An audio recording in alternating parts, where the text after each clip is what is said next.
Welcome to another episode of the Pals Podcast. I'm your host, Ricky Liordi. And before we jump into this week's episode, I'm going to give you a little bit of a rundown of things happening in my life and some of the exciting things happening in the city of Toronto. And I missed it last week, so this one I'll try and wrap it up in 5 minutes, and then we'll get to the episode with Scott Fleming. And let me just tell you, we had a good time on this one. We actually became good friends. We went out after the episode, so I'll get to that shortly. Things happened with me in my life. I ran a half marathon. As you know, I'm training for this Ironman, or a half Ironman, and it's kind of whipping my ass, and I'm kind of regretting signing up for it, but I signed up for it, and I hate quitting. So I ran the Toronto half marathon last week, and it went pretty well. I'm not going to lie. I thought it was going to be a lot harder than it was. I ran it in an hour and 53 or 54 minutes, can't remember. So that felt really good. I also played in a pickleball tournament in Stratford, Ontario with my cousin Andrew, and we got our asses handed to us. It's a little different than how we did in Grand Rapids a few weeks back where we both medaled. This time we literally went 0 for 5 and just got dominated. But we had a really good time, so that's good. I also bought a pickleball team. If you haven't heard about that yet, go back to one of the recent episodes. I kind of explained the whole thing in a good 10, 15-minute episode, so I won't talk too much about that. But basically, yeah, pickleball is taking over my life to a certain extent. The Toronto Maple Leafs are unfortunately out of the playoffs. That's been a big downer to the city lately, and it's unfortunate because the city's alive when either the Raptors or the Leafs or the Jays are in the playoffs. I find like the city is just going. So that was definitely a bummer. And we got Danny back on the pod. I don't know if you guys heard the last episode with Sarah Nasso. Danny is finally back in the studio recording. Some episodes that you'll hear now, she's not on because I recorded them while she was still in tax season. But Danny's back in the mix, and Danny, we fucking love you, man, and we miss you. It's not as fun doing the pod alone. Obviously, I'll be still doing episodes here and there alone, but we're gonna try and have Danny on the pod as much as we can because she definitely brings a different perspective. And having another woman on the podcast, especially when I have a woman guest, is great. So, and Danny's one of the homies too. So, Danny, if you're listening, I love you. I got these new hats in for the Pals. If you're watching on YouTube, these are the new Pals hats. I don't want to really call them merch because I'm not selling them. So I guess it is still merch anyways. But yeah, I got new Pals hats. They're cream and green. Just colors I like. They say good vibes only on one side, 2020 on the other. That's where the year we started the pod, me and Georgie. And I'm not going to be selling these. I've decided I'm just going to be giving them out to guests and friends of the pod. If you listen to the pod regularly, and I know you listen, if you share our clips and you support, I promise you will get one at one point or the other. I don't have too many, so got to try to make them last the summer, especially considering I'm not selling them and I don't have the money to just hand out hundreds and hundreds of hats. But we will get you some. So I guess let me jump into it now. The episode with Scott Fleming was awesome. I didn't know really too much about him before he came on, and it was one of those episodes where we sat down, and one, he's like the nicest dude ever. Graham, you're literally possibly one of the nicest dudes ever. It's such a genuine, like, kind soul, and we just had a good time. We like hit it off like brothers almost. When we sat down, we started shooting the shit, chatting. We spoke about his like career on Broadway, how he kind of made it out of his small town. Talked about his newest single that just got released, Toughest Act to Follow. And we had a good time. Like, again, that's what the pod's about. It's about being friends with people you meet, and I really think you, the listeners, the audience, you'll really feel like you became friends with him on this one because I did. I wasn't supposed to be like, we weren't even really drinking. He wanted a drink. I had a drink. We ended up going out later that night to locals only. And then we ended up going to karaoke after too with a couple friends, and Jess Graham's PR person was with him too. And then I had another friend join us, and we just had a really good time. It's what makes me love the pod again. Meeting people like that and having an episode where you generally become friends with someone and you really get to know somebody, and then you like, it's his birthday coming up actually, so wish him a happy birthday because his birthday is literally on Monday, I think, after this episode releases. So he invited me out to his birthday. I'm going to do my best to make it, but Graham, man, next time you're in the city, I love you, man. I'm so glad we got to do this. You're a beauty, and I'm going to be seeing you at the Canadian Country Music Association of Ontario's awards, the CMAO awards. I'm going to be there. I know you're nominated, so I'll see you there. And honestly, LFG, let's go.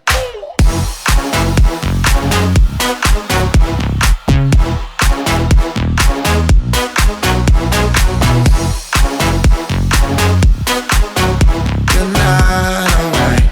I'm not alright. drinks. Oh, cheers, I guess. Cheers, my man. What's your go-to drink? Honestly, whiskey. What'd you say this one was again? This is a bourbon whiskey, Brothers Bond, correct? Brothers Bomb. Yeah, so it's that new whiskey by the guys from Vampire Diaries. Okay. Ian Somerhalder and something. I can't remember. I know like every girl just loves these guys, right? Yeah. Because that TV show just like caked back in the day. Well, so does this whiskey. Damn. It's really good. It's actually smooth. I wasn't expecting it to be exactly how we're doing this. That's how it started. My buddy brought it in. My buddy Neil. We sat down. We put it on the table, and he starts talking. But I'm like, hey, well, let's just try it. Fuck it, we're here. Yeah. We started drinking. Next thing you know, we polished off more than half the bottle. If you open my fridge right now, it's literally just like half drinking bottle. Because it just starts exactly. What do you feel like? Oh, what's that? What's that in the fridge? Try that. Yeah, that's exactly how it goes. Do you have a favorite whiskey? Not really. No, I'm not a big whiskey guy. I guess Brothers Bond is my favorite whiskey now by association. Like sponsored. Anytime your friends do something, you always want to support. And I think whenever you support them, you generally end up liking it more just because you have that emotional connection to it. Yeah, I feel that. I don't know. Do you feel that? Like, yeah, 100%. I guess it works with like music too. Like when you're friends with someone who's doing music, you want them to succeed so much more. So you're into their music more. Oh yeah. Oh man, anybody I have on the podcast, I think out of my top 10 like most played artists, half of them I probably had on the podcast. Oh, I love that though. Just because eventually, like when you get to know someone on a personal level, and then you get to go see them perform live, I've gotten to see probably half the artists we've had on the podcast perform live. Wow. Like we had actually she's become a really close person to me and like a really important person in my life. Do you know Rev? Brie Donolo. Rev. So she just won a Juno for the song Control to Lead. It was like best like EDM song or something. Sorry, yes. I mean her become really close and I saw her perform live and I was like, you're the most talented fucking person ever. I love that. And it's just because I know her too, and like on stage she's completely different. Like I've seen there's so many. I could go on for days because we do so many musicians now. But also about that, like when you do this, like stuff like this, and you're talking to artists and you get to know them a little bit more and like why they wrote the song or just how they are in person, and then you see them perform. It's just cool. It's like the full package. It's so much fun when you get to do this and I love music and I love concerts. I have zero musical talent. Like when I mean zero, give us a few notes. I couldn't. So hit like a B minor. Maybe a couple more of this and that. No, trust me, man. We go karaoke, and you know the guy that's got like, the guy that's got so much fucking heart and zero talent. That is me. Like I'm the worst singer you'll ever hear in your entire life. Well, we'll find out one time. Well, oh man, you want to go? We'll do see, no, I can't. Night. See, I can't go karaoke with you. Why not? Because you're fucking good. Listen, but karaoke's about like no. Listen, you get to explore the songs that I would never sing like as a good singer. But you're a professional singer. Like you do this, right? Well, then I'll just go and support you. I'll be the bartender. Okay, there we go. No. Yeah, just like how I go support like real singers. Like you guys gotta come, support me. Even Bree. So we were out at the bar on. I guess are you familiar with Toronto? Yeah, I used to live here. Okay, where'd you live? I lived when I did Kinky Boots here. I was living in City Place. Okay, so yeah, right down the street. What years actually? I lived in City Place for 2 years. I was here from 2011 to 2016, and then I left. Wow, so we would have overlapped. I lived there in 2014 to 16. It was still pretty new. I lived in Telegram. I lived in 15 Iceboat. Oh, yeah. Yeah. Apparently now the building's like really bad. Apparently. I can't say it on the pod. Actually, fuck it. I can. It's my pod. Apparently there's a lot of like hookers and drug dealers and shit there. Really? Yeah, like prostitution really bad. Oh, apparently, shit. I don't know. So that's where I got to go hang out tonight. I can show you a couple spots. No, I'm kidding. What was I just going to say? Oh, so with Bree, my friend Rev. Yeah. We're at the bar the other night on King West. We were at Locals Only in Laissez-Faire. Okay. And she's like, do you want to go karaoke? I was like, I would love to, just not with you on a random Thursday night. Like, I would need to either be really drunk or you would need to be really drunk for us to go karaoke together. Like, Come on, though. It's so fun. Karaoke. I love karaoke. Regardless, is always one of those nights that is so fun to go out. Okay, let me ask you, private karaoke or like main room karaoke? Okay, so I never knew about private karaoke till I went to New York. And there it's like only private. They don't really have any like public here. I've only ever done public. Really? But now... fuck, your job is public karaoke, basically. Well, I used to love that. It's literally what you do for a living. I know, that's it. But I used to love doing it just because... You're good at it? Well, I wasn't doing like what I'm doing now back then. Okay, that's fair. Back then, it was still like, I didn't consider myself an amazing singer or like a musician. A musician, yes. A real an musician. amazing singer. You consider yourself like a part-time karaokeist. Correct. Yeah. I showed up every Sunday. I'm like, all right, he's here again, Graham. Get up on stage. What's your song? Oh, Are you yeah. singing the same one again? I was wearing my in-ears and everything. Brought your own guitar. Yeah. Yeah, actually, I don't even need the words on the screen. I don't even need the music. Yeah, I got you can this turn one. that off. Yeah. Yeah, Joe, just go have a drink for a second. Yeah, that was it. No, but yeah, private karaoke there. It was fun because it was just all the friends and like, again, we were all singers. Like we used to go in New York just from our Broadway show to the karaoke room and just like sing shit that we never really get to sing. But see, but do people look at you guys like, fuck, these guys are so good? But if it's private, it's just us. Actually, anymore. I guess that's true. Yeah. I did. In public, probably, yes. Have you gone to Chinatown here? Yes. So the karaoke's in Chinatown are unbelievable. Yeah, so good. And like they don't have last calls either. You can buy alcohol till whatever time you You want. get cold tea after. Yeah. Okay, you know the drill. So we went this one time and I brought my friend Alex with me. And we used to go like a big group of us, right? You get a group of 10 of you. You get the room. You spend your, I don't know, it's so cheap too. Like a bottle's like $150 and you get like 2 bottles, $300. There's 10 of you, like, and you have a great night. We went there and she brought her friend, and her friend was like, honestly, one of the best. She is the best karaoke singer I've seen live. One of the better singers I've seen live. Okay. I was just like, who the fuck? She sang like some crazy Adele song, and I'm like, yo, like that was really fucking good. Yeah. I was like, sorry, what are? And she's like drunk too. I was like, are you like a singer like secretly or something? Like, I'm like creeping her Instagram, like looking for like the reels or the videos of her like properly singing. No, just has a really good voice. Loves karaoke. I was like, fuck, I love this. Hey, some people are the good karaoke singers. Oh, that's true. That's true. Were you good like growing up? I guess. Okay, take me pre-Broadway. Okay. Yeah. Then we'll get into that too, because that's crazy. Yeah, sure. I really didn't know I could sing. Like I was in high school, I was doing all sports. I was lining myself up to be a teacher. Didn't think ever once this would be like something or where I would be sitting here now talking to you. But I was just joking, singing the American national anthem down the hallway. Like it's like a full Glee story, genuinely. Yeah. And American national anthem is just fucking amazing. Oh, it's crazy. It's so good. We're not even American. I still love it. Well, I shouldn't say it's better. Canada's better. No, fuck it. Absolutely not. I know. Okay. I'm trying to be. It's so good. You're trying to be like, yeah, you're trying. Trying to play the game a little bit. I feel that. No, but yeah, I was just like I was full. I was like, oh, say, like doing shit like that. Oh, fuck. Yeah. But that was just like funny to me. It wasn't like I didn't know. I didn't have training. I didn't have any of that. Anyway. Because you grew up in a small town, though. Yeah. What's it called? Elmvale. Elmvale, Ontario. Where is that? It's like 20 minutes north of Barrie. Okay. We got a zoo.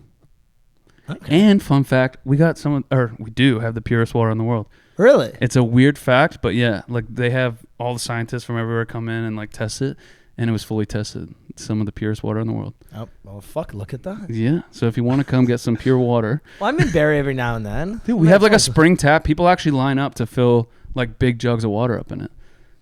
It's crazy. Fun fact? Yeah. Right. Anyway, the music teacher, he pulled me in. He's like, do you want to join blues band? I was like, absolutely not. I'm like, I was walking with my boys. He's like, come on, just like come sing a couple songs. And it was grade 12. It was grade 12. And you know, grade 12 is a weird year because you're like trying to figure out who the hell you even are. I think we're still what you're trying to do after. Exactly. You're forced too quickly to go into school and like pick a career. It's crazy. 100%. Anyway, so I just had time to myself and I was like, I'm just gonna explore the shit out of this. And I showed up like hesitant as hell, but he handed me a mic and we didn't sing any blues songs at all. We were actually singing "Cold as Ice" from Foreigner. Okay.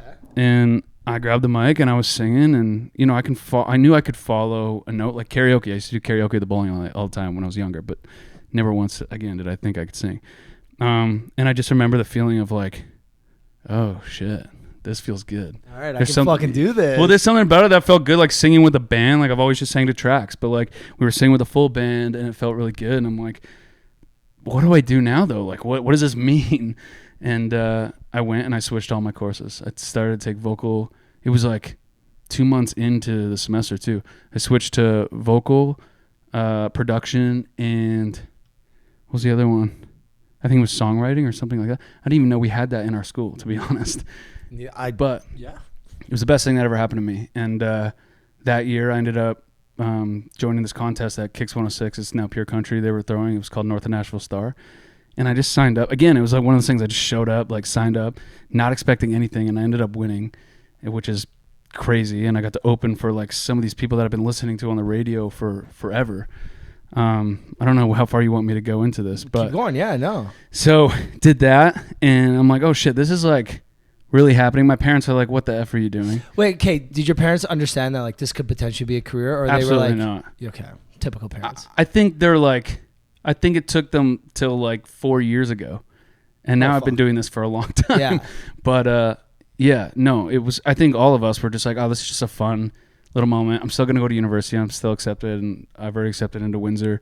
And right now, you went this to is Windsor just, from Elmvale? I was like, I gotta get the That's fuck like out of here. a 5-hour drive. Yeah, I chose the furthest one. Fuck, man, good but for you. Furthest one you can drive to. Yeah, fuck for real. Yeah, but it was the program. The program I did. It's world renowned. It's called Drama and Education. So it's the only school that has it. Okay, so that's a good reason. Then. Yeah, but I purposely looked it up. Like, what can I take there? But yeah, it was cool. It was learning how to teach kids curriculum, but using drama. Okay. So getting them up on their feet. That's how I learned. I'm not like a copy the notes off the board. I hated when they did that in school because that you don't pick up anything. Remember the projector? Yes. Not the projectors. It was I don't even know what they're fucking called anymore. I'm going blank. It was like a big box with got the light. Yeah, that's a projector. It's a projector. Just right? an old ass projector. Yeah, the old ones, right? And they had the clear sheets, and they would write on them. Yeah, okay. I'd never understood that. The teachers just put that on and they walked away. Just copy the notes. Yeah, it's like learn from this. Do you really think that works? Like, talk to me, show me. It's crazy. Were you a good student, by the way? Yes and no.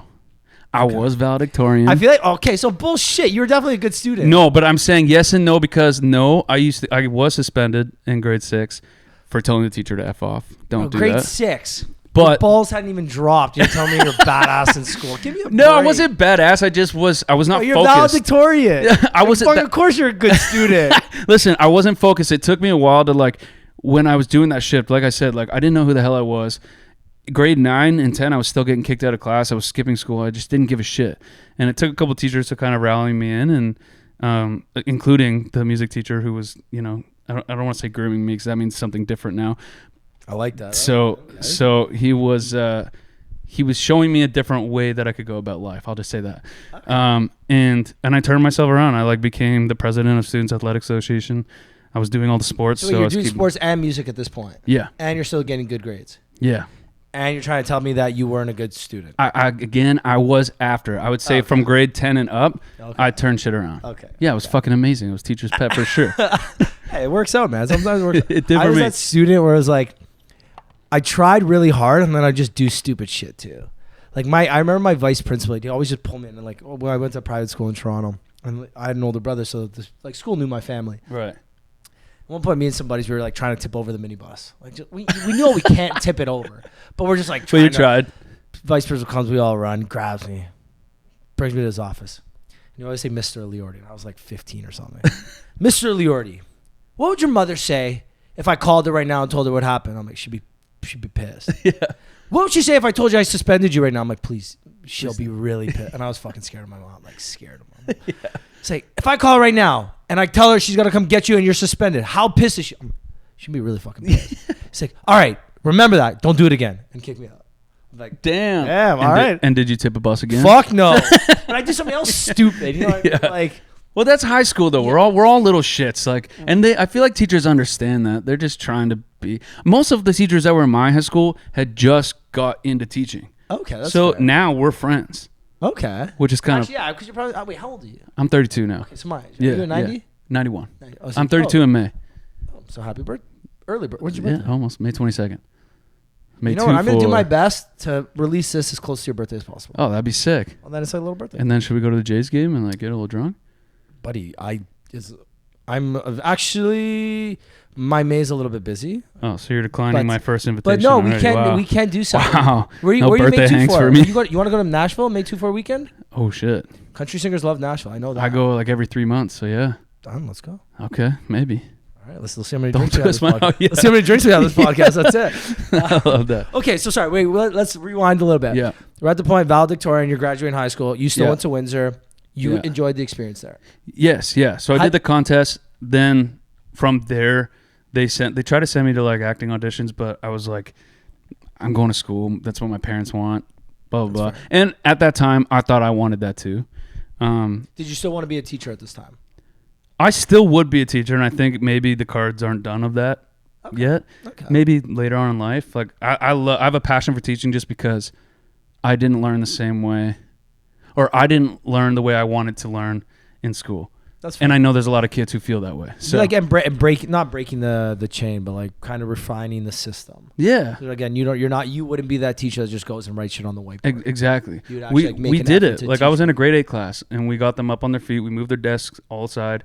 And the principal actually offered me a job my first year of university because all the kids were actually paying attention. I even had a kid with Asperger's who they said originally, like when I first got in the class, they were like, don't worry about him.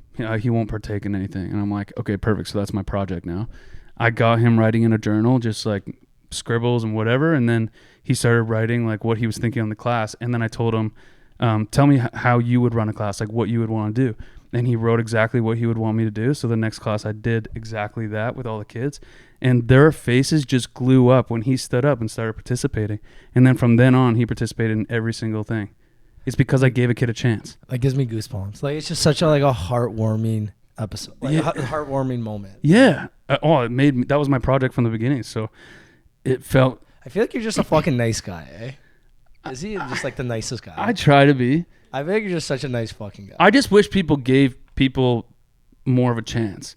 It's like, okay, I just got back from Dominican last week. You're fucking preaching, man. Yeah. I agree. I was in Dominican last week, and it was really like eye-opening to see like no matter where you are in Dominican, like people were taking me in. I met friends with all the staff, and they like took me to get my hair cut. We were like in their actual houses there. It was wild. But everywhere you go in Dominican, people look at you and they say hola, like they say hi. Here, do you see any eye contact when you're walking down the street? No. People are I looking. see a little bit. No, well, that's because people are checking you out. Duh. I see a little bit. You're like a construction model, bro. But people are just on their phone. Like you'll look up for a second, but like there, everyone says hi. Everyone's shoulders are dropped. Everyone is like trying to work together. Here, everyone seems like they're working against each other. So what do you think it is about? Are you saying when you mean here, you mean Toronto or Canada as a whole? I think just everywhere as a whole. Everywhere. America too. Okay. I think maybe I'm wrong for saying that, but so let me ask you this: do you think it has anything to do with the weather? So and this might be the honestly weirdest hot maybe take ever. No, so remember how about I can't say 2 weeks ago because this is gonna be released in a few weeks. Do you remember that week in early April, early April, where we had that really nice week of weather? Oh yeah, really. Yeah, it was like 10 days. We hit like 21. Yeah, it was so hot. I went for a walk, and I walk and I run on the lake all the time, and Legend. yeah, let's try. Training for the Ironman. I told you. I always try and make eye contact, and I always try and say hi to people running by because I know that they're going exactly through what I'm going through. Mm-hmm. And then even like when you're walking down King West, Queen West, any of like the major like pedestrian streets in the city, I always try and say hi and smile because I just think it's the nice thing to do. And it's like you never know what can happen out of that. Maybe you make a friend, maybe you meet cool people. You never fucking know, and it doesn't cost anything. Yes. It doesn't cost anything. In the winter, when I'm walking, and I still walk in the winter, fuck off. Like I'm going for a run after this, potentially depending on how much we drink. Jeez. If it's cold, I don't fucking look up. I don't smile. I'm just like, okay, let me get through this fucking stomp. Like I don't have the excitement or the will to smile at people in the winter. Or when it's cold. That makes sense. Like I understand that. You know, like in Florida, I go down to Florida often. When I'm in Florida, anytime I go for a walk, anytime I do anything, I'm always like, oh, hey, how's it going? Yeah. Nice dog. Oh my God, what's his name? Oh, it's a her. Oh, so cute. Anything. Yeah. I'm just like looking for any reason to talk to people. When it's fucking cold in Canada, I'm just like, don't fucking look at me. Yeah, okay. I heard what happened on the TTC today. Don't fucking look at me. Yeah. I don't know. The States is maybe that's it. Different. Maybe that's it. New York was kind of the same. Actually, New York is probably worse than Canada because everyone's just in a rush all the time. I feel that. Yeah, but I don't know. In the summertime, like I've only been to New York in the last couple of years in the summer or like during warmer seasons, and I find that people are fucking nice in the summer. Yeah, people always say Canadians are nice, but they're like in New York specifically. That's a lie. There's no middle ground. People are either assholes or super nice. Yeah, I agree with that. Yeah, I think that's what it is. Okay, but wait, you just said something that is funny, and my friends would tell anyone this about me all the time. Everywhere you go, you like try to make a little moment. So I've traveled a lot by myself, and I've had to make friends everywhere I go. Like Windsor, I didn't know anybody. I go to LA, I go to wherever. I say this all the time. There's no harm in saying hello to somebody. Be nice.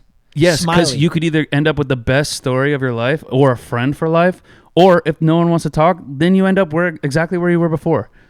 Man, I've met so many friends around the world now just from saying hello.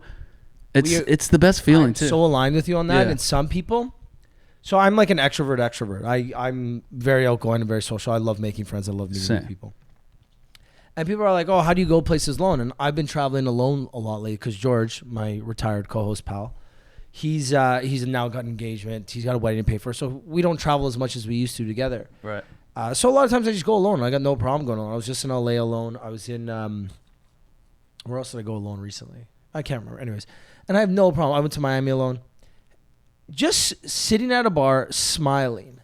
Again, if you're like creepy staring at someone, yeah. Okay. Yes, there's a difference, yeah. But if you smile, say hi, hey. If they don't say hi back, who fucking cares? Exactly. The odds of you running into a person that doesn't say hi to you ever again is so fucking small. Yes. So who cares? Even if they're like, oh, fuck you, loser. Okay, well, sorry. Whoops. And that, you know what? And then maybe someone else besides you sees them like, oh, fuck, I feel so bad for the guy sitting at the bar by himself. Let me go talk to him. Yeah.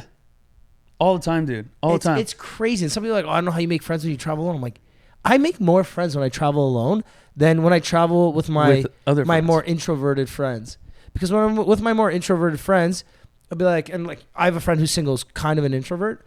So when we go out together, I'll be like, okay, let's go talk to those girls. And it's always like, you go talk to the girls and bring the girls back here. Okay. It's like, if that's the case, I'll just fucking go on my own. I don't need exactly. you. Like, I'll just go do it alone. I might as well be alone on this trip, right? Yeah. Dude, when I was in LA, I know now we're getting off topic, but whatever. The best part is there's no off topic. Okay, so sweet. We can talk about whatever we want. In LA, I went there for a month, just kind of like suss it out because my green card's been approved. So before I got into country again, I was just planning on doing acting, either LA or New York. And I went to LA for a month and met so many people along the way, including Darren Criss, he was on Glee. So that's a full circle moment for you, eh? Oh, dude.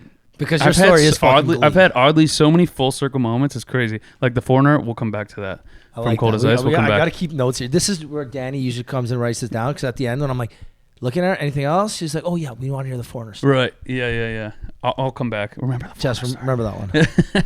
So, I met Darren. I ended up at his wife's bar. And then before I met him, I ended up at his wife's bar. It's called Tramp Stamp Grannies. It's just a piano bar. I love shit like that. What a fucking name. Yeah, it's wicked. Tramp Stamp Grannies. Yeah.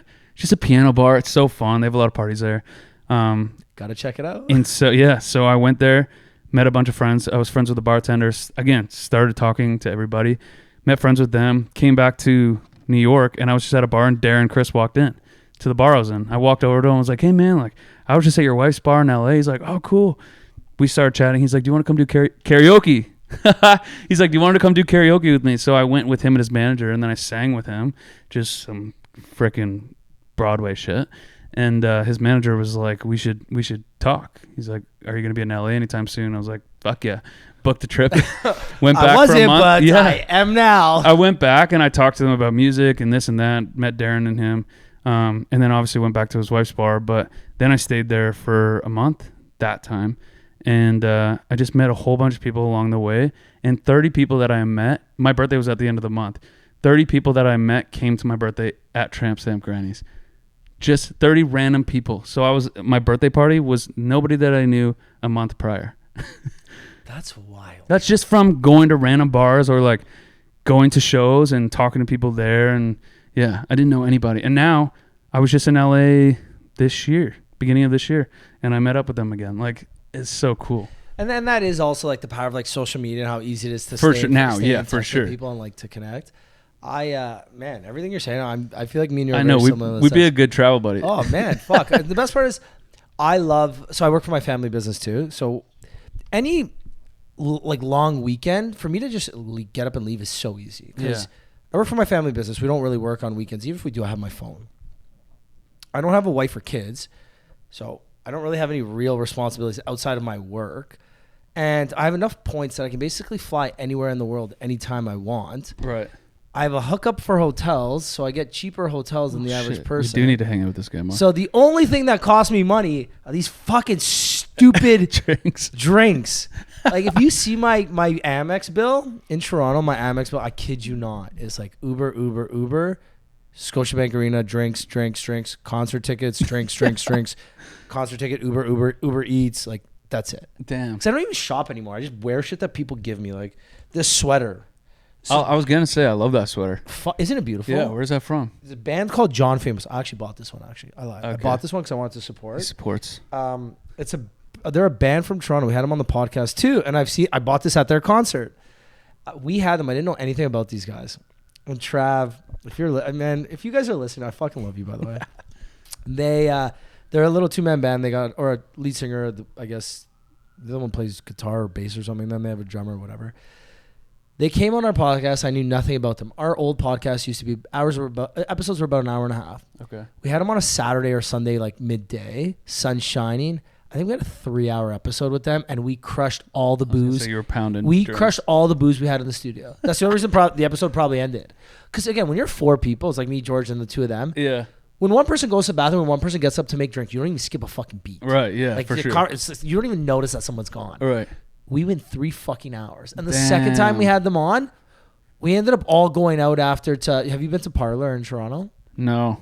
So Parlor's, it's like, I guess a bar, restaurant, supper club, but like very cool, chill vibes. It's where I record my other studio that I record of is upstairs. It's called Dear Lady. It's a nightclub there. Okay. We all went to like a Sunday fun day there at Parlor, and we had the best fucking time. I love that. So actually I gotta talk to these guys and maybe get them back in the pod. John Famous boys, I love you guys. They know. Speaking of going out in Toronto, though, Toronto 10 years ago, completely different. Oh, yeah. I came back and I was like even recently, I'm like, I don't even know where anything is. I just was walking here and I was like, where'd the Met go? So the entertainment district is gone. Right. So 10 years, so I used to do club promo in like my past life. Okay. And I worked, so we promoted clubs. I had a partner. We basically threw parties every Friday and Saturday all over the entertainment district. Right. It's all gone. Damn. It's just condos and like grocery stores and random shit. And like now I feel like even New York's very similar. There's less clubs and more supper clubs or bars or speakeasies. Yeah. When it was before, it was like, hey, a 500 person club, 800 person club, 1,000 person club, with a big DJ was like the cool thing to do. Now it's more like, hey, I want to go somewhere that has like 300-400 people max. Mm-hmm. Somewhere I can go sit down, have dinner, grab late night snacks, and stick around for some cool cocktails. If I want, I can still get bottle service, but I don't need to need to feel awkward. Right. There's still a few clubs that are around in the city, but I just feel like they're not as like prominent as they used to. It's not like it was, yeah. I used to bartend at Sea Lounge. Shut the fuck up. Yeah. With the when it got Liberty shot Group? up, I was there. No. Yeah, then we closed. And then it turned into Addison's. I haven't even and now been it's back. a condo. Yeah. And now it's a condo. It's a condo? Sea Lounge, I think, is a condo now. On Wellington. It went from Sea Lounge, and it was like that for like 10 years or something. Yeah. Because I even promoted that the first party I ever threw with my partner. We threw at Sea Lounge. Damn. And then from there, it turned into Addison's. It was more like your neighborhood, like friendly bar. Yes. They still did bottle service stuff, and their patio was gorgeous too, but they had a noise limit on it. Remember that? Oh, really? No, I never went back after. They had a noise PTSD. Yeah. So then now I think it's a fucking condo, or it's about to be a condo, or it's. I hate that. Like they tore down all of what was that Mervish? What was the Eddie? Edison. Honest Eds. Honest Eds at Bathurst and Bloor. Yes. Yeah, you're right. That got turned down. Dude, when I did Kinky Boots, they used to do a thing every year where they delivered turkey to like people who, couldn't get turkey that day. Yeah. And then the next like couple years, it was torn down and made like condos.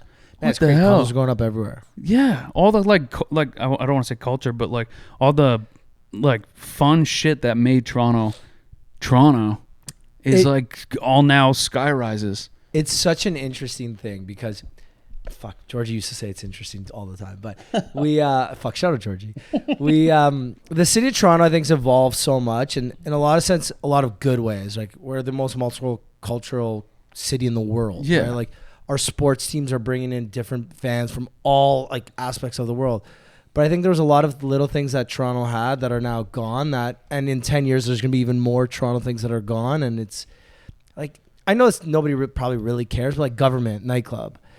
The first that's 10 classic. major shows, EDM shows I went to were there. Yeah.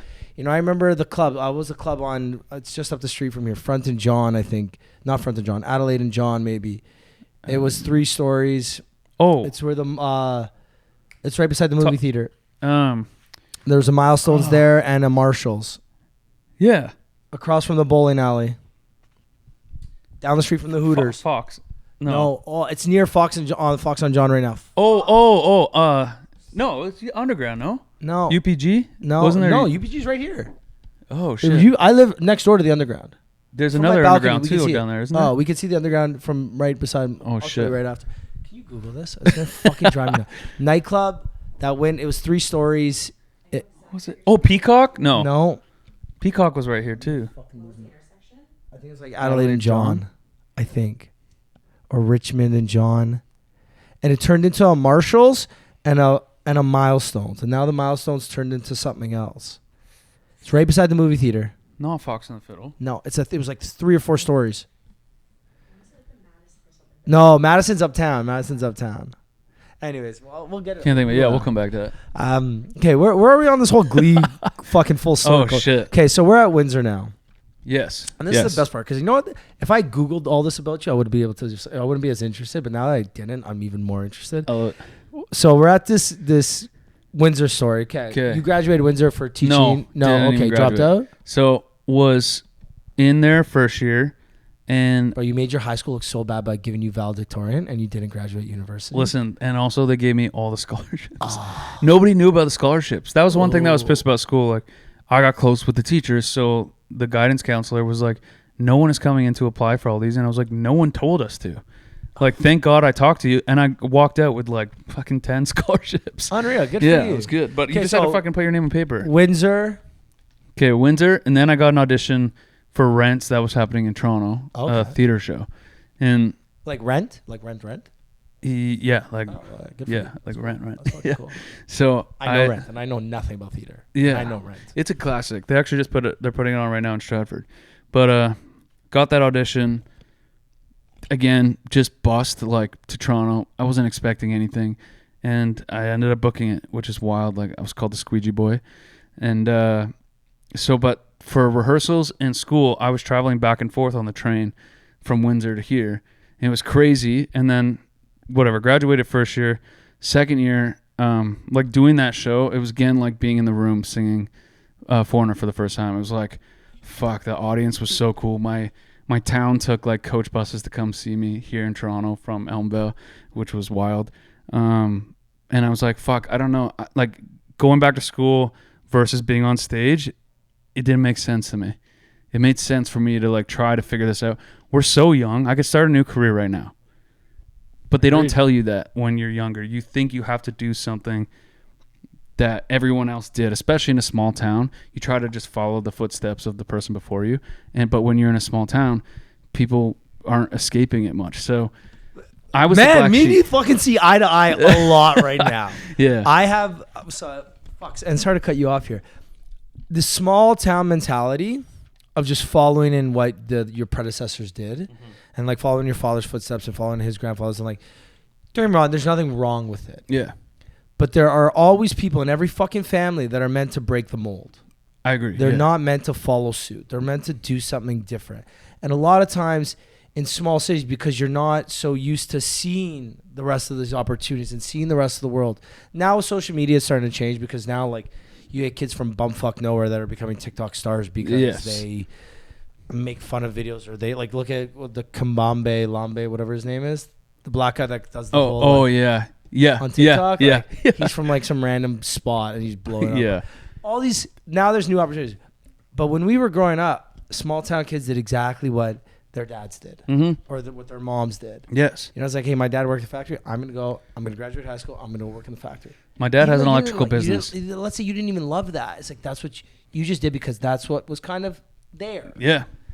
And that's what you thought. Yeah. That's what you thought you had to do to succeed, because, you know, your parents, majority of people look up to their parents. I think that's a fair assumption to make. And most people believe that their parents had some sort of success. Like, maybe that's not a fair assumption, but I would assume that's a fair assumption. And if it's not, I don't care.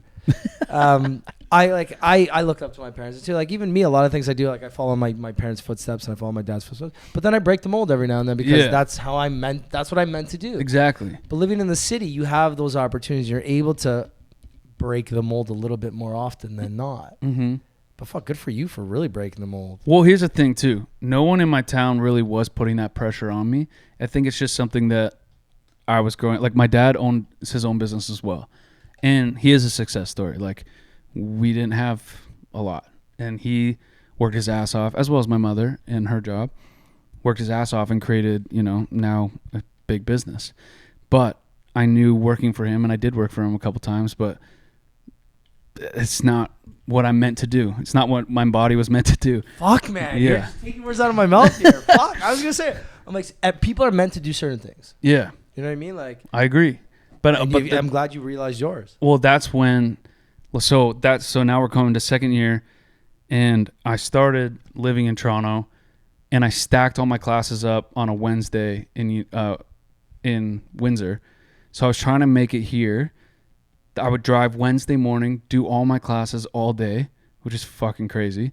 10-hour day. And then drive. Mind Well, it's a 10-hour drive. 5 hours. You're valedictorian, so like a 10-hour school day, no big deal. You're just like, yeah, no problem. No, when you're a shitty university kid, though, like first year, you're trying to explore everything and like make new connections, whatever. Windsor's a shithole. Yeah. Oh, well, the only thing they got there is like, I shouldn't say this actually. There's people probably from Windsor. Windsor's fucking amazing. The casino's amazing. Yeah, and the casino I food. have friends from Windsor, and I've stayed in Windsor recently, so I play pickleball. Right? Oh, yeah, okay. So there's a lot of tournaments in Detroit. So because of my hotel hookup, I get that DoubleTree Hilton right on the water. I get it for really cheap. So if our tournament's in Detroit, either the night before or the night after, we always stay at that hotel. Yeah. Either like on our way into Detroit or on our way out, we'll always stay there. Everybody I know from Windsor either goes to Detroit or talks shit about Windsor. Yeah. Okay. Sorry, Windsor. Yeah. We're really shitting on Sorry, you right guys, now. here. I did have good professors and awesome and I'm friends. sure you met a lot of cool people. Yeah, it was a good time for what it was. Yeah, there wasn't really anything to do but school, There's strip a Tequila clubs. Bob's or something. We had one good. Okay, we keep going back to karaoke bar, but there's a place called Crazy Horse. Crazy Horse. Yeah, Okay. and it was the best. Like that's where we went. That was like our club. We would go there, party, and then it fucking burnt down. I'm not sure if it's like back up because I left, but. I don't know. I love this. It was the place. Anyway, so I'm gonna get another drink. Do you want one? Yeah, sure. Okay, continue though. Do I keep? Okay. So, what was it? Wednesday. So I was driving back and forth Wednesday, and I was like, "Fuck, this is just too much, man." And I didn't really know what to do. Also, you're just trying to make your parents proud, right? I was sticking it out. I knew I wanted to be in Toronto and trying to make it, or at least just try to act. Thank you, but I didn't want to upset my parents because I was also the first kid to go to university in my family, on both sides. So, didn't know what to do. I think on both sides, but whatever. I just felt a lot of pressure. Didn't know what to do. My professor, I remember, pulled me in, and I had good grades in university, but my professor pulled me in, and she was just like, "You're not meant to be here. You're not focused on this. I can see you're trying to do something else." And she's like, I will always welcome you back, but you need to go. And I was like, I can't though. I can't. Like my parents, like they spend so much money on this. And like, how the fuck do I do this? Like my parents bought me a house for my friends and I to live in. Like we rented it out. I'm like, we have so much shit. Like I can't do that. But what I wasn't. What's that called? It's the something called the lost cost fallacy or something, where it's like you sunk so much money into something that you can't just let it go and like realize like you're feeding a dead horse, or you're trying to dump water into a bucket with holes or something. Yeah, this is where I need those all George. sound right. George knows this fucking shit. I don't know, but it felt like that. But then I just had a moment of like, this is my life. I could either go take this opportunity and figure out whether it's gonna end up being something, or I could stay here. And I don't mind the school, but I'm not focused. I'm not learning when I'm thinking about something else. Anyway, I made the decision without telling my parents, and I just went to like, I don't fucking remember what the office is, but just canceled all my classes, and then had the terrifying phone call. And like any parent, I think, they didn't understand. And so it was rough for a little bit. They still supported the shit out of me, but obviously were pissed. They don't just have money to, be throwing in the garbage. It's so funny you mentioned that you like went to the office to like drop out. Oh. The last episode I just had, do you know 12 a.m.? So he's a singer-songwriter. He's kind of like more hip-hop pop. We just had him on the podcast, and he tells me how he dropped out. And I was like, oh, like cool. Like, is there a process for it? He's like, I don't know. I just stopped going. I don't know. Maybe I'm still enrolled. And he went to U of T or Ryerson. I can't remember where. Okay. But the way he tells the story, so I was like, yeah, I don't know if I ever really officially dropped out or if I just kind of stopped going, and I guess I'm not in it anymore. Like, it's weird. It's a weird process, and like nobody tells you how to drop out. How to drop out. I guess you probably Google it now. Probably, yeah. Oh, but I think I just went to try to see if I could get a refund for that before I told my parents. Because it was halfway through, it was halfway through the second half of the year of second year. Does that make sense? Oh, okay. So you're almost done second year. You're a fucking good ways in. Yeah. So parents are cheesed. Yeah, it was bad, but moved here, pounded the pavement. It was awful, but you have to do the grind. Like people who expect, not everything is becoming a TikTok star. It is now, if you're lucky, but back then, feels so old. Back then, it's like, no, I fucking did free shows. Some I even paid to be in, and was bartending on the side. I was trying to hustle. I couldn't even afford $300 a month rent. And there was one point actually. Sorry, where the fuck were you getting $300? Where were you getting $300 Well, I was Toronto? splitting with a roommate. Still, in a one bedroom. in Toronto. Yeah, it was the bottom of a house. This is like 2010. Still, bro, that's fucking. I know. People are like, I don't know what kind of fucking place you were living. No, I'm kidding. But you know what's you say that, like, everyone just thinks, oh, like, and I saw this clip recently with Logan Paul, and some guys like asked Logan Paul for a job, and Logan Paul was like, no, I'm not gonna give you a fucking handout. You gotta like work for it. Like, go make friends, go do this, blah blah blah. And so true. People think, oh, I'm gonna like drop out and I'm just gonna like go and like I'm a good singer, or I'm a good actor, or I'm a good content creator. I'm just gonna drop out and make it. It's like, you still have to fucking put in the work. Yes. Everyone's like, I'll just manifest. I'm gonna manifest this and manifest that. It's like, great, manifesting works. The problem is you gotta fucking put in the work. Yes. You can't just say, I'm gonna think I'm gonna succeed. I'm gonna succeed. No, you need to think you're gonna succeed, and then you gotta fucking put in the work to do it. If someone just dropped me on Broadway without doing the work that I did beforehand, I mean, in fact, never knew Broadway was a dream. That didn't happen for a long time. But if someone just did that, I would not be. I wouldn't respect myself a little bit, but also I wouldn't be fucking ready for it.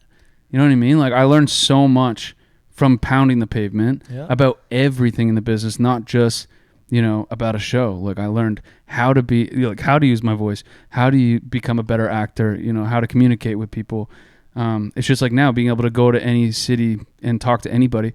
I give that respect to, pounding the ground back in the day. Because you had to. Yeah. It's sink or swim. Yes, exactly. Right? Like, you didn't have a backup. You're not going to just like show up back to mom and dad's house, like tail between your legs, mom, dad, like, I didn't fucking make it. I was like, well, did you try? Yeah. It's like, oh, well, kinda. Like, I always say, if you try something and you fail, that's not a fucking failure. No.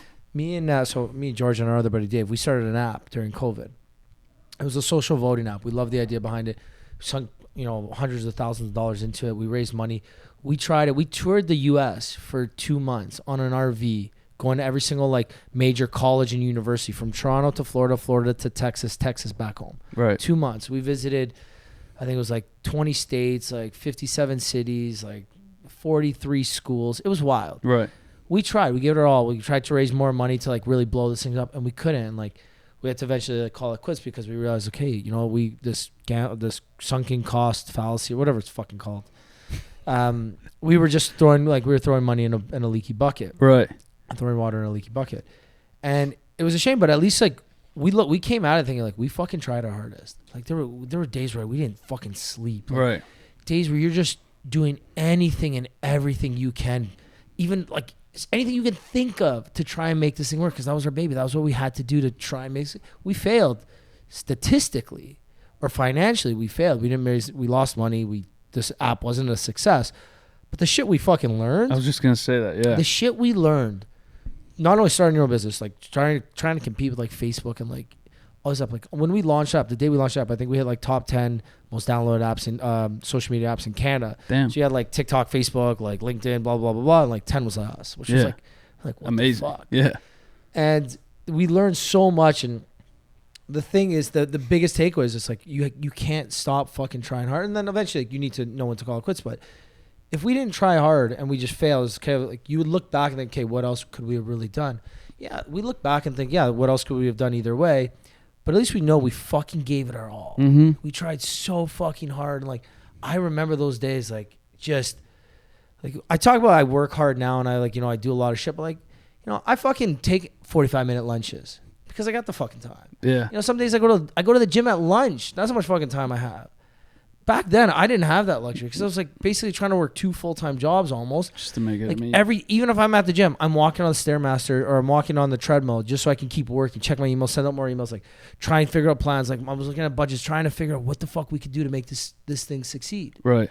So I don't know, anything when you try really hard and you like actually put 100% effort, it's not really a failure. Even it's if never like a failure. Statistically a failure. It's a lesson learned, if anything. Sometimes they're expensive, but yes, it's an expensive. Your parents would say, "Yeah, that lesson." Yeah, I could have told you were a singer before you needed right. a year and a half.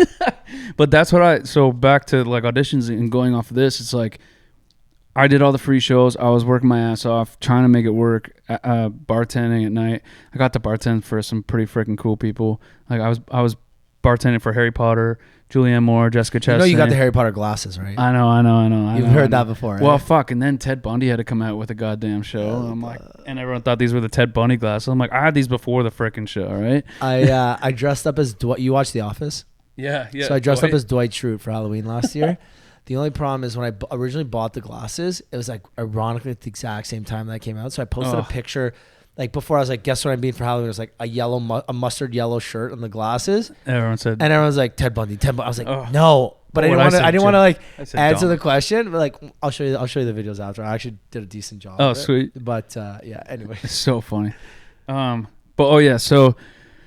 was auditioning. Nothing was really happening because I was brand new. I wasn't ready. Yeah, I'll say that I wasn't ready. And then along came the national tour of Hair, and it was they were auditioning right where I was doing a lot of the free shows. So I popped in, whatever, went through the process, ended up booking it. And I remember calling my parents to be like, holy shit, I booked. Well, first, okay, let me preface this. At the audition, it was like the 5th audition, and the actors were the musicians as well. And I played guitar, I strummed a little bit. I started at the same time as I started singing in school. But so I brought that in. I learned how to play the one song, and the last audition, they were like, can you finger pick? I was like, no. They're like, have you played electric? I was like, no. They're like, can you jam to a certain key if like the MD is like playing? I was like, no. They're like, can you solo at all? I was like, sorry. I know this one song. I was like, I can learn. And then they were like, thank you. I was like, fuck. I made it to the 5th round, like the final round of this. And then the next day I got a call saying I booked it. And I was like, oh shit. But I'll never forget the moment I called my parents. I was like on a bus going to Ossington or something. And I told my mom and dad, and my dad's response was, how much do you have to pay to be in it? And I was like, no, Dad, I'm making this much money a week. And he's like, oh, shit. Okay. Man, but that's such a feel-good moment for you, right? It was the first time I finally felt like I made a stride. Yeah. So then we did 46 states in 5 months. Like it was crazy. And that was like... And you're doing like, 500,000 person shows. Yeah, 500 what? How many people watch these shows? 500,000? No, 500 people to 1,000. Oh, yeah. How many people are at these? Yeah, it was like a regular, like a Mervish theater size around. Yeah. Maybe like 1,000 to 2,000. Okay. Yeah, which whatever. Tomato, same shit. Yeah. But it was so fun. I learned a lot on that. I became skinny, which I still wish I was, but that was I met some people on the road, and we had 5 Americans in the show. And the one guy had a connection. They came to see us, and they knew that I did country because I started in country. Was that me? Oh, can you? Wow, this is awkward. Should we answer? No, definitely don't answer. No, press the side button or silence it, please. Thank you. That's Danny calling. Oh. I was having technical difficulties before you guys got here. Oh, no. I was like, Danny, fuck, she didn't pick up. So I'm like Googling like. Anyways, I'll tell you offline. But I was having technical difficulties. Still, this is my 6th episode solo. Yeah. And I'm still having technical difficulties. I'm 6 episodes in now, solo.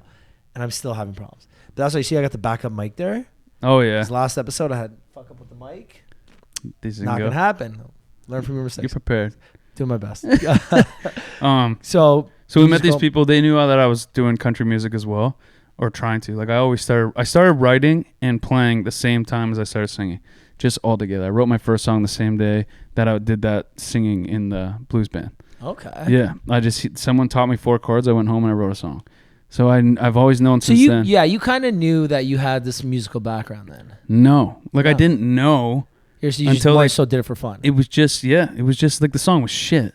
Actually, I still remember it. Like I still can play it on guitar, which is hilarious.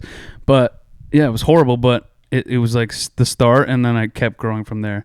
But so they knew I was country. They knew I could write. They auditioned me in the room at one of the theaters we were at. Like, they were just a guest seeing it because they were doing a new show that was going to Broadway. And it was a country rock musical. The guy's named J.T. Harding. He wrote all the songs. Like, he wrote a whole bunch of number ones for like Keith Urban and all them, blah, blah, blah. Which is okay. Bookmark, another full circle moment. We got a couple. This is going to be a J.T. 7. Urban? Yeah. Those are the bookmarks. This is going to be a 7-hour podcast. But we can always do these for drinks after. I don't think I'm going for a run anymore. Oh, shit. Sorry. So anyway, they auditioned me, and then they flew me to... Oh, this is another birthday story, too. They flew me to New York to do the finals. They had 2 people already cast. But then they saw us, me and another buddy on the tour, and they wanted to see us, what we could do. And we went in, we auditioned, and it was my birthday. They were like, can you stay one more day? I was like, yeah. I was young. I had no plans. Sure. It was my birthday the next day. Currently me. Can you say another? Yeah, why not? Yeah.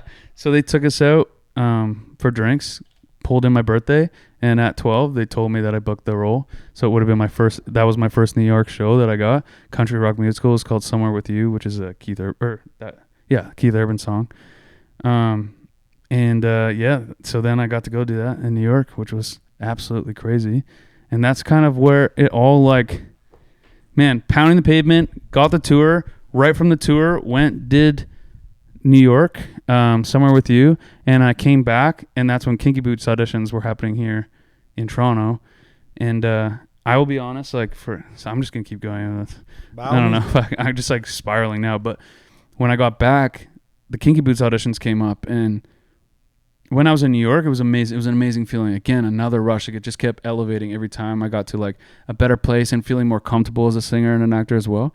But I came back, and I got an agent, and my agent got me an audition for Kinky Boots. And the day that I was supposed to audition, I called in sick because I was so nervous of how my town was going to perceive that show because it has drag queens in it.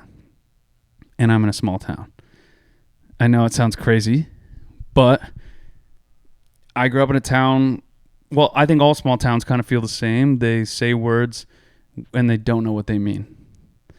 And so there's some people in my town that, I was just nervous. I wasn't putting myself first in that moment. I was putting them first, and I thought I threw away the biggest audition of my life. They didn't find the person they were looking for, so they were recasting again, and my agent got me another audition. Thank God that doesn't happen because I canceled the same day.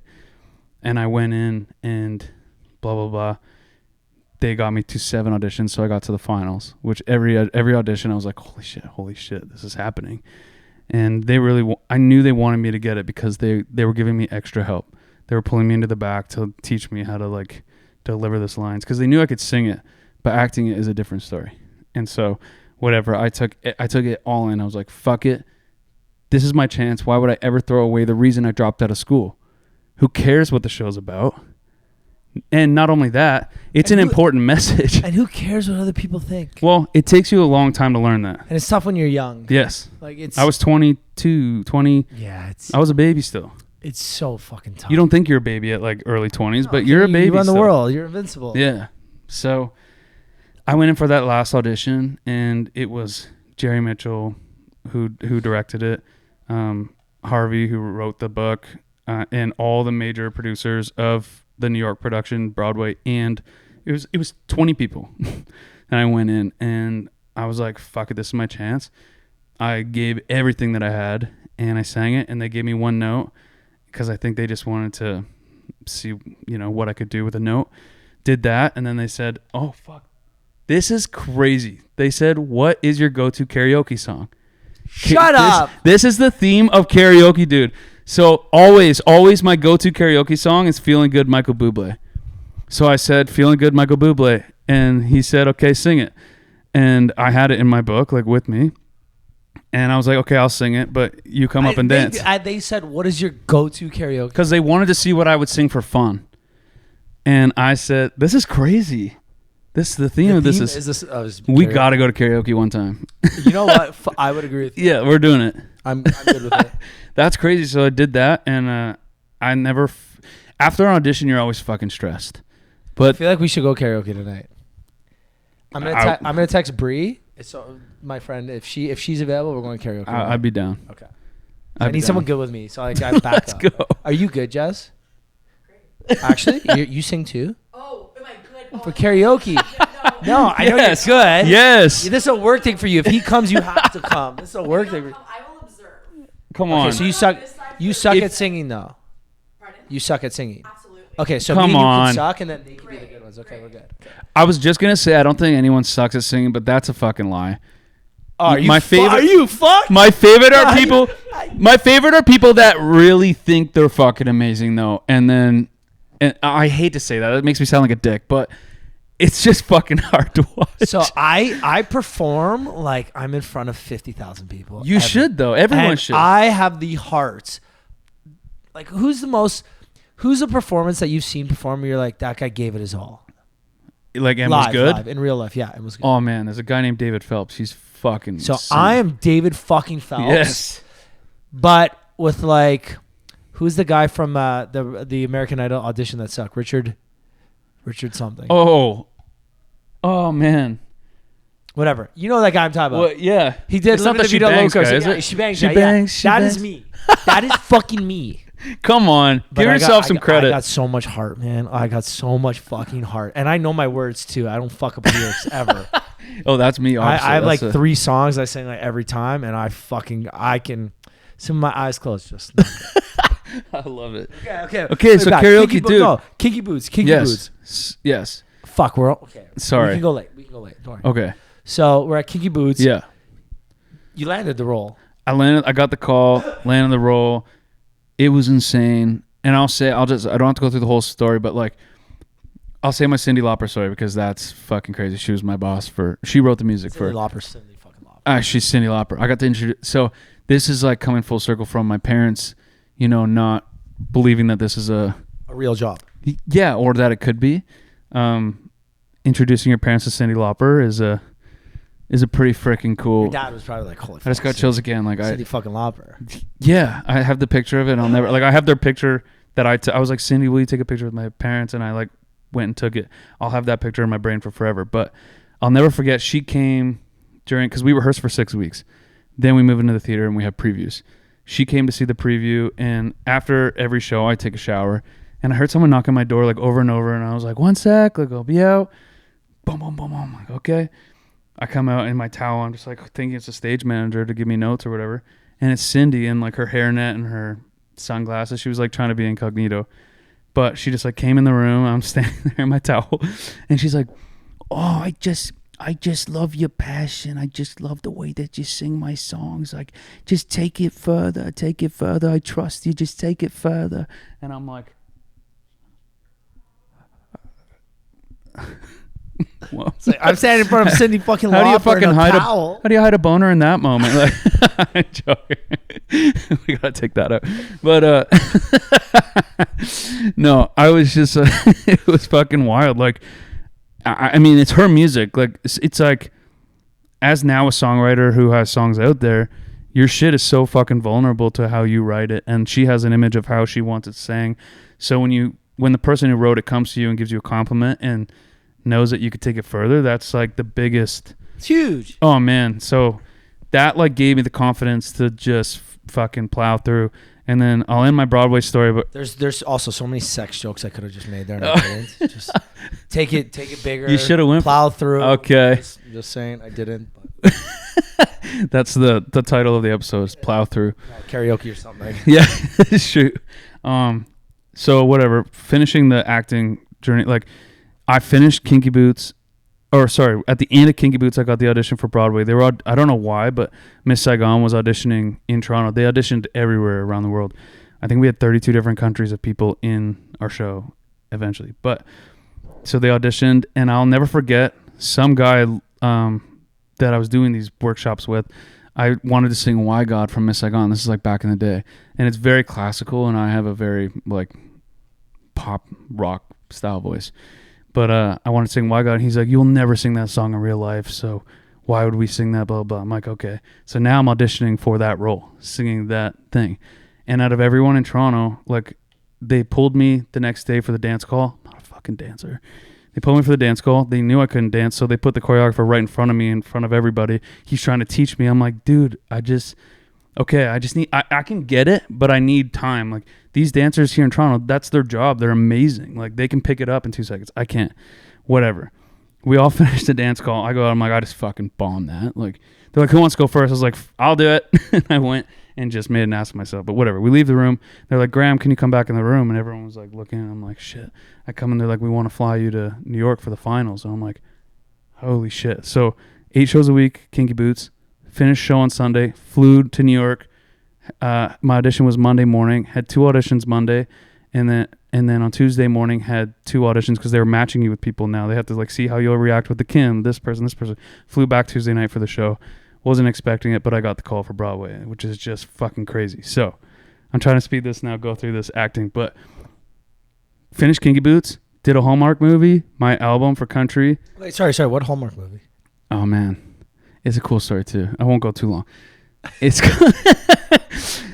Hey, we can go longer. I'm good. They called me. My agent called me, and he's like, "I need you to do this." It was at 8:30. I kept getting calls. I'm like, "What the fuck?" He's like, "We need you to get an audition in by 12." I'm like, "I'm in Elmvale. Like, there's no one here. I can't get anyone to read with me. I don't know who's gonna film. I gotta learn this shit. Whatever." I call my best friend, who just is not an actress at all. She's like, "How are you doing today?" So I'm trying to act with that. Submitted. They hired me that day. The next day was a read-through for the movie. It used to be called Meant to Be.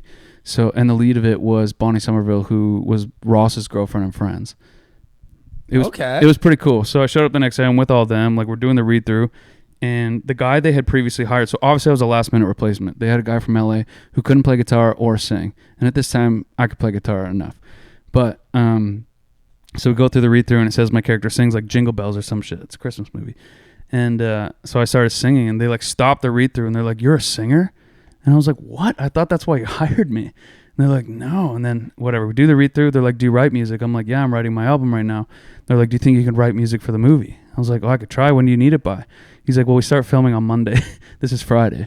So I went home just like off of what I heard in the read through, and I wrote a song called "Love You Like Christmas," and I sent it to them, and they right away, the producers approved, the director approved. And then they changed the title of the movie to "Love You Like Christmas," the song I wrote. And so that's a fucking feel good moment. Yo, man. oh dude. Mom and dad, you're like, "Hey, mom, dad."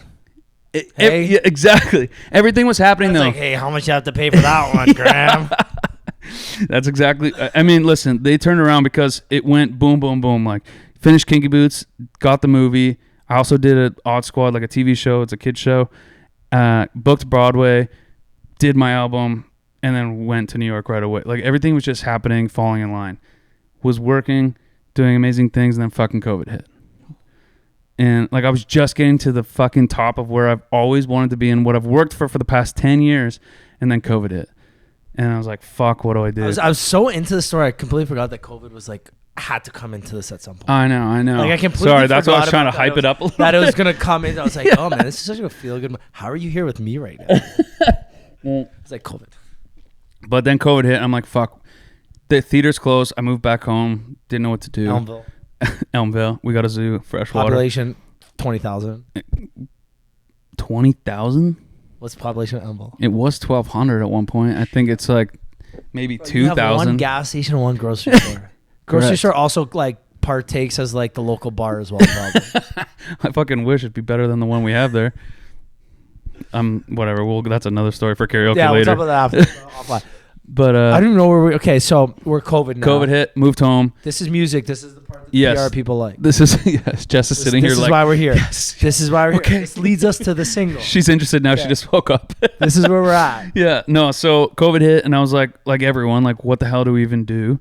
But I've always been writing, but trying to do both was just impossible. Doing 8 shows a week didn't leave you any time to do the concert shit. So started writing. I had just gotten out of a breakup at that point too, so I had all the fucking feels: COVID, breakup, everything. You're in your fucking feels major. Oh man, I was yes. If I didn't have my best friends in town, it would have been ugly. But take that out. Holy shit! Oh my god! We don't edit this pod. Oh shit! A couple comments are getting left in here. That? Couple comments are getting left. It's okay, man. I've been this fucking band. I've been in a couple bad breakups too, so we're good. I get it too. Anyway, it was really pretty, and lots of sunshine. No, so yeah, I was depressed. And before, when I was writing songs, I was really writing to try to make a hit for radio. That was my goal. I was like, how do I make this the best song ever? Instead of just actually writing what the fuck I'm going through. And how you feel. And exactly. Because you got to remember, when you write a song, even if you write a song just for you and how you feel, there's millions of other who have people been that through it. Yeah. So that's when the story started to make, or that's when they started to hit for me. Like my writing, I'm like, oh shit, like this is an actual song that I would listen to rather than just a song that I would sing. And that was different for me. And so I started going down that train, and my band is also producing. They were getting into it more. So they wanted to do some creative shit. Well, we were locked down. I was like, I want to do some creative shit. Like, let's do 5 songs. So got 5 songs together. The night before we were going into the studio, we did pre-pro and shit just to make sure the songs were tight. But the night before we went into recording, I wrote a song called Better Man. And that was just like what I just said, which you should take out. That's what that song was for me. It was like not seeing the end of the tunnel, or the light at the end of the tunnel. It was like the darkest moment I've ever been. And it was kind of just a journal entry of like, what the fuck am I doing? And I just wrote like, this isn't me. I don't need that love. I don't need that person to make me happy. I got to find that in myself. I can be a better man. And so I just kept writing that over and over and over again. And then I started humming it. And then I got a piano, and I started like doing some shit on piano, and it ended up becoming a song. And I called them. I was like, I have a song for tomorrow. We got to take out one of the other ones. And they were like, no way, man. Like, we already did pre-pro. And I was like, we got to do this. What's pre-pro for us? Just for the people who don't know anything about music. Just pre-pro, like, my guys are fucking amazing. They're called The Agenda. They will get together. They'll take my song that I write on guitar or just sing, and they'll add the music to it. Okay. So we're just trying to figure out the sounds that we want to have in it. They all love the song Better Man, but we had already locked down the songs. Yes. So, but we wanted to do it. They agreed eventually, and we went into the studio the next day, and that's where we made the music for Better Man, not thinking anything of it. And of course, that was a song out of those 5 that took off. It got me my first charting song as an independent artist too. I didn't have a label or anything. I just put it out there. I got 2 big features with Bell and Rogers, and we ended up going to number 36 on the charts, I think. And it's just wild because that was the most vulnerable song that I had. I wasn't trying to make the hit. It was just some real shit that I went through, and I think people connected with that. And it's definitely like all my shit is influenced from the theater. So all that theater talk is like very important for me, because the way I sing a song is very different than the country people you hear on the radio right now. I love listening to the country people, but it's just not me. So my sound and, developing that is all come from theater to where we are now. But yeah, and then it just kept going, man. And I love when I talk to people that, like, I'm not saying you're a pro doing podcasts or anything, but people who are good storytellers. Am I? Because I feel like I talk. But that's the thing. It's like you don't stutter, you don't ramble. All your points, like, you're walking through. I can feel myself being in your story. That's cool. And that's the whole idea of a storyteller, because you can talk for 10 minutes straight and not let anybody say a word and be a great storyteller. The idea is that when someone tells a story, can you feel the story? Can you put yourself in that person's shoes and feel where they're coming from? And maybe I had a couple of drinks, but I fucking feel this. I feel like I'm in the story. I feel like I'm fucking in front of Cindy Lauper. I feel like I'm writing the song because I'm depressed. Go. Like, I feel like I'm in the moment. And man, that's the biggest compliment. I appreciate it. No, you are a great storyteller. And that's why I love, and this is what keeps me doing this fucking pod, is having episodes like this, where I knew very little about you. It's not like I've heard your song on the radio 100 fucking times and I sing along and I know this and I follow you. I already followed you on social media. It's like, I knew very little about you. I read the blurb that just sends over, and I know the key points, and you have to, because if we get it, let's say you're not a good storyteller, and I need to carry this conversation for an hour. Yeah, I have key things I can ask and I can talk about. Right. You carried this whole pod. I don't have to do. This is so nice when I don't have to do anything. I get to just sit here and listen to good stories, and I can feel myself being in those moments. Well, I appreciate it. It took me a minute to feel this confident. It like I said, it's like a song too. Like, I was trying to write the hit. I was always trying to be something that I never was. It's like, I bet you if you look back to that boy that was gonna audition for Kinky Boots the first time, that boy is not the same man that's sitting here right now. It's really different. Now I feel like I've lived 1,000 lives. Now I have a story to tell. Yep. Which I've said on a couple times, that I'm doing the interviews. It's like I spent so long telling other people's stories, and now I finally get to tell my own, and it feels good to just sit in the shit that you've been through, because the shit you've been through is why you're here today anyway. 100%. So let's talk about the single. That's what we're here to do. That's what we're here to do. Do you know what the best part is? There's so many times where like all of our PR people are like, you didn't talk about the single enough. You didn't do this. You didn't do that. Yeah. It's like, I understand I didn't do that, but we had more fun. And that's the goal in these. Yeah. To have fun. I appreciate this more too, though, because you've talked about the single. We know about the single. Well, I read the release. I read the press release. Everyone asks the same questions all the time. So it's nice to just like people to understand why that song was even written anyway. And they need the backstory. Because without the backstory about, you don't want to say we need the whole story in your life to know about the single, but hearing the story about it, it helps to understand the story of the song. Yes. Like you can't, what came first, the chicken or the egg? Exactly. I don't know. Maybe the egg. I don't know. Okay, toughest act to follow. Yes. I read it. I did read the release. And what's so funny? It caught my eye because I went through a breakup a few years back and loved the person to death. She was an amazing person. She still is an amazing person. We're just not together. Amazing person, just, two people that are just wrong for each other. Mm-hmm. And I read something similar to that, and I was like, fuck, man. Then I listened to it the whole car ride down. I didn't realize I had it on repeat until I got here. I'm like, I just listened to the song like 30 times. Love it. Damn, thank you, man. Literally love it. Thank you. Yeah, it was a cool one. I mean, I write the sad boy shit. Like that's, well, it came out of COVID. So the stuff that I was writing was really shit. Or really, it was really shit. My man's just roasting himself here, eh? Yo, that shit was fucking sucks. garbage. So, yeah. Don't listen. Hey, at least don't I'm a good find storyteller. No, it was really sad. All my stuff was sad, yeah. But I used to write only alone, and now I've started co-writing. So that's been a cool process for me. Have you been to any writers' camps?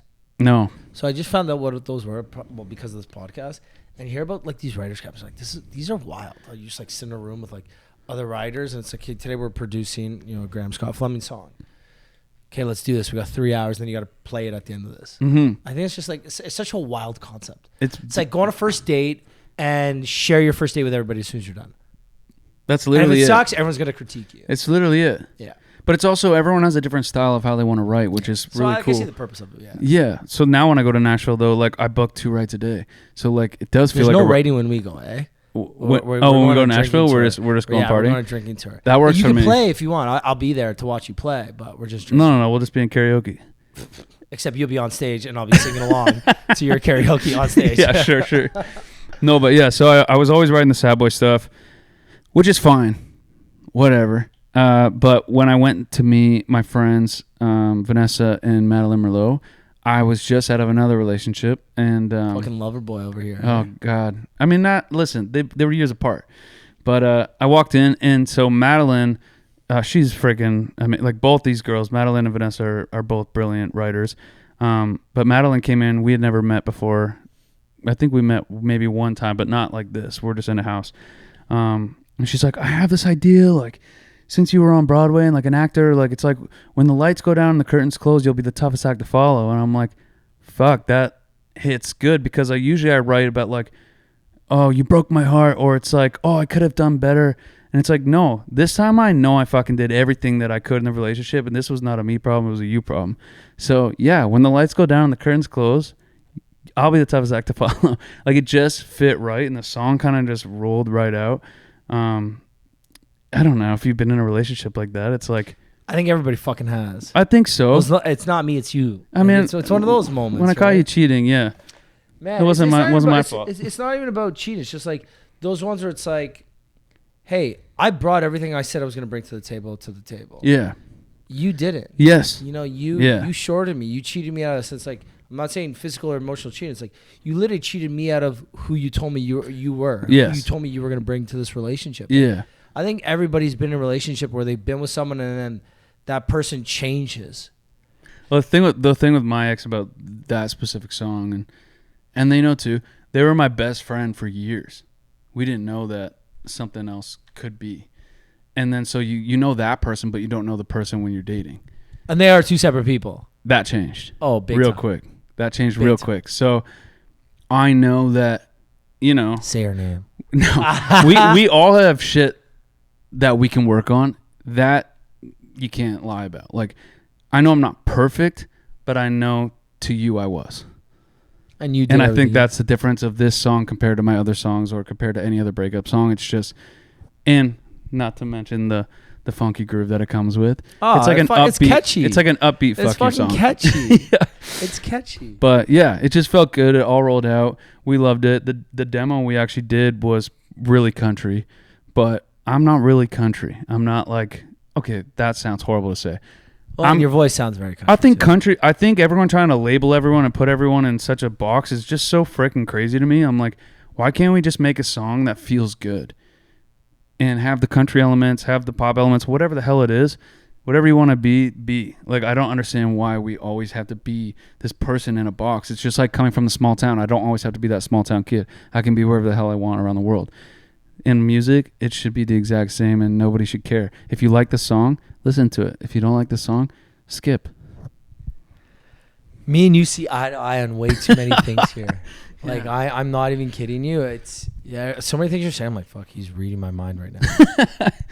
I love it. Man, but yeah. We've definitely reached that time. But fuck, honestly, we can do this again. I'd love to, man. I feel like this is the start of a good friendship too. Yeah, because I feel like, are you in the city now permanently? Are you still in Elmvale? No, I'm just, I'm still in Elmvale, yeah. You're still in Elmvale? Yeah. Okay, well, we got space here. Yeah, man. This couch actually doubles as the second bed. Danny, who you would have met if it wasn't taxi, she sleeps over all the time on this couch. Yeah? Oh, yeah, all the time. So we'll definitely get you. We'll have some fun nights together. Yeah, because man. I feel like me and you definitely see eye to eye, and this is... we're definitely going to be good friends after this. Well, let's do it. Before we wrap up, if people want to find out more about you, what you're doing, where can they go? How can they find you? Yeah, I'm most active, I would say, on my Instagram and Facebook. Instagram is at Graham S. Fleming. Facebook is just my full name, Graham Scott Fleming. And we got Twitter, but... Yeah, we didn't even talk about Boots and Hearts. Oh, shoot. Quickly. Jess, you should have screamed it. Fuck. And we didn't even tell the other stories. Oh, yeah. Okay. Pick one story. You want to talk about Boots, you want to talk about Foreigner, or you want to talk about the Keith Urban or JT Urban? Oh, shit. You get to pick one. Okay, we'll do the Keith Urban because it okay. does the Boots. Okay. Yeah. I'm like, approve.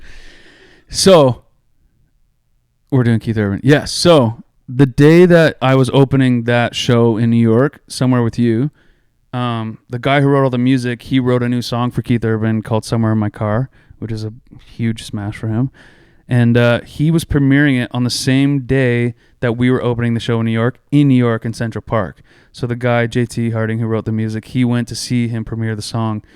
And after told him about the show and whatever, and JT was like, or Keith Urban gave him the pick that he played with, said give this to Graham for his opening. So I went and played with that pick for my opening. Now I have the pick at home, whatever.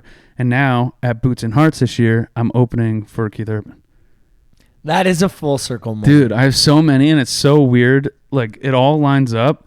Everywhere, I think it took me a while to accept that everything is supposed to happen the way it does. With hard work and manifest, whatever the hell you want to do. Everything is supposed to happen the way it's happening. And it took me a while to feel that and let that happen. But yeah, I'm fucking opening for Keith Urban now. On the same day anyway. And yeah. That is a full circle moment. It's a full circle moment. We got a lot. We're going to talk a lot more offline too, because I want to continue this conversation. But we'll get you back on the pod for an actual official continuing of the conversation. We'll do this Part again. 2. Maybe even after Boots. Yeah. I might make a trip up to Boots on either the Friday or the Sunday. Just not the Saturday. Yeah. That was a tough one. I got Rufus the Soul in Toronto. Oh, true. Yeah. So just not the day. He doesn't support his artists that he talks to. Well, no, I do. I really do. Joking. Maybe I come in the morning. I'm joking. This was a blast. Thank you for coming in, Jess. Me. Thank you for setting this up. I'm glad this was our first one, because now it's kind of sucks for maybe your other artists, because if they're not as good as him, then I might not like them. This is a tough act to follow. Hey, that was good. Like that. Pals, if you made it to the end, we appreciate you. Thank you. This was a fun one. This is the longest one I've done solo too, actually. Oh, shit. Because after I had the intro, this is going to be like a 90-minute episode. But pals, we appreciate you. Thank you so much. Give Graham a follow. Subscribe, like, do all those stupid fun things that we tell you to do every episode. And other than that, we'll see you next week, guys. Cheers. Cheers. You like to drink and to smoke. take away the pain. And I don't remember all of my mistakes and every high. Got alone with no one thing. Good night.